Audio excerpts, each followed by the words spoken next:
આજ સધી વિભર રાવણ લાયો ખરા, પણ રોણકી વાવથી લાયો. માતા ખબર ના હોય તો ઇતિહાસ તને કહી દઉં. 859 વર્ષનો ઇતિહાસ મારા કાન પડ્યો સધીનો.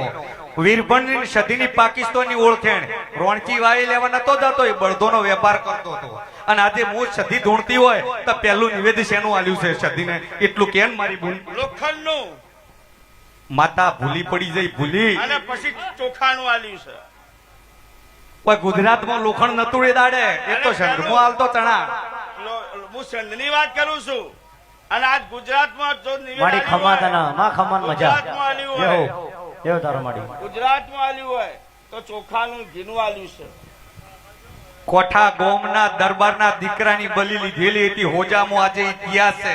પહેલું નિવેદ વીરભણને લાવીને દાડે કીધું તું કે વીરભણ તું મને સધીન લાયો શું જમાડી. એ દાડે માતાએ કીધું તું કે વીરભણ હું માગું તું નહીં આલી કી.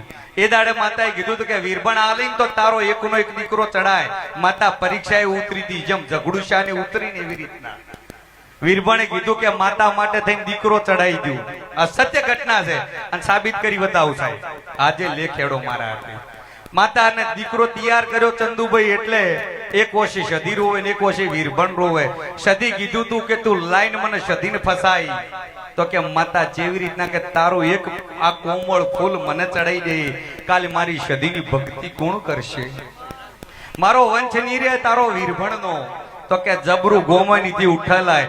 અડકમી માતા બેઠી કોઠાના દરબારના દીકરાની બલી ચડાવી દી. દરબારે સાહેબ પટોતરું પટલાઈ ચાલતી હતી, બંદૂક ભરાઈ દીધી હતી બે નાળી કે રાવણની સદીમાં બળ હોય તો આ છોકરાને ચડાવ્યો હજીવન કર. એ દાડે ટોપલો ઊંચો કરીને જીવતો જેટો ઉભો કરેલો છે. આ સદીનું નિવેદ છે. લોઢાના ચણા નતા ચોખા એ દાડે હોય.